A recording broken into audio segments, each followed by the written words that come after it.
कोई बयान नहीं था, सिर्फ मामला इतना सा, मैं जिस उदयपुर वाटी से जीत के गया हूँ और 36 कौम की बहन बेटियों ने हमें वहाँ जिताकर भेजा था। तो इसलिए भेजा था कि हम उनके मान सम्मान की, हम उनकी सुरक्षा कर सके, उनकी हिफाजत कर सके। और जिस तरीके से राजस्थान के अंदर रोज अखबारों में, रोज जगह जगह जगह जगह बच्चों के साथ, माताओं के साथ, बहनों के साथ ये सारी रिपोर्ट भरी पड़ी है, सारी रिपोर्ट ऑन रिकॉर्ड है कि राजस्थान महिला अत्याचार में नंबर 1 पर आ गया। ये हम सभी के लिए शर्म की बात है। मैं जब पिछले टाइम के अंदर, जब बीजेपी का, कांग्रेस का राज नहीं था, उस टाइम में भी एक महिला का, एक माइनॉरिटी की, यूपी की बच्ची थी माइनॉरिटी की, उसके अपहरण हुआ था। उस मामले में भी हमने प्रोटेस्ट किया था।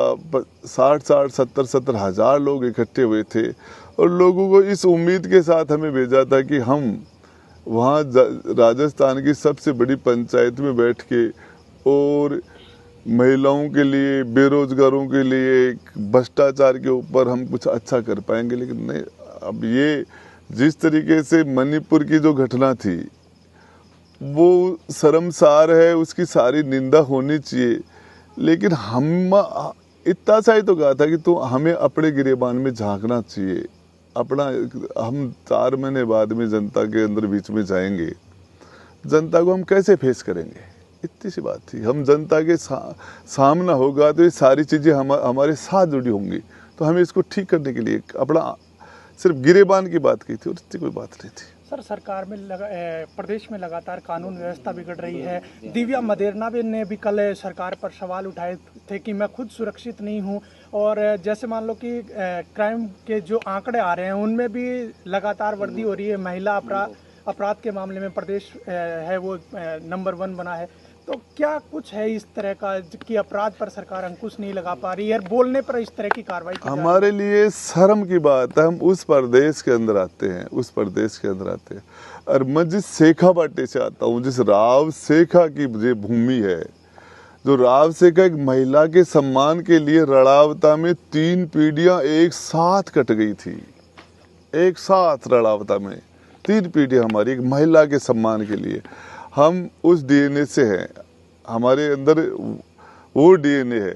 और उसके बाद हम ये सारी चीज़ें लेके हम राजस्थान में आए, तो इसके लिए ये बात रखना तो कोई गुनाह तो नहीं था। और हमने इस सरकार को, जब ये माइनॉरिटी में थी, इस सरकार को मजबूती देने के लिए हमने कोई कोर कसर नहीं छोड़ी।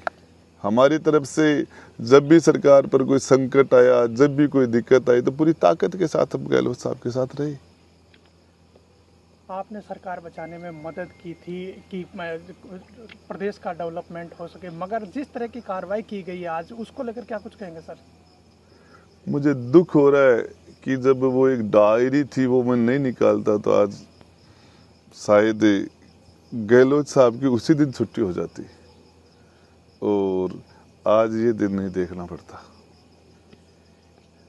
भविष्य में क्या कुछ रणनीति रहेगी राजेंद्र गुड्डा की? वो आपको बताऊंगा 2 दिन बाद। मैं असेंबली में आ रहा हूँ सोमवार को। एक आप सचिन पायलट के पक्ष में लगातार बयान दे रहे थे, और जो इस तरह से पार्टी ने उनके साथ जो किया था उसको लेकर भी बेबाकी से अपनी राय रखी थी। तो अब क्या कुछ रुख रहेगा आप पायलट खेमे का? पायलट साहब की बात वो नहीं है।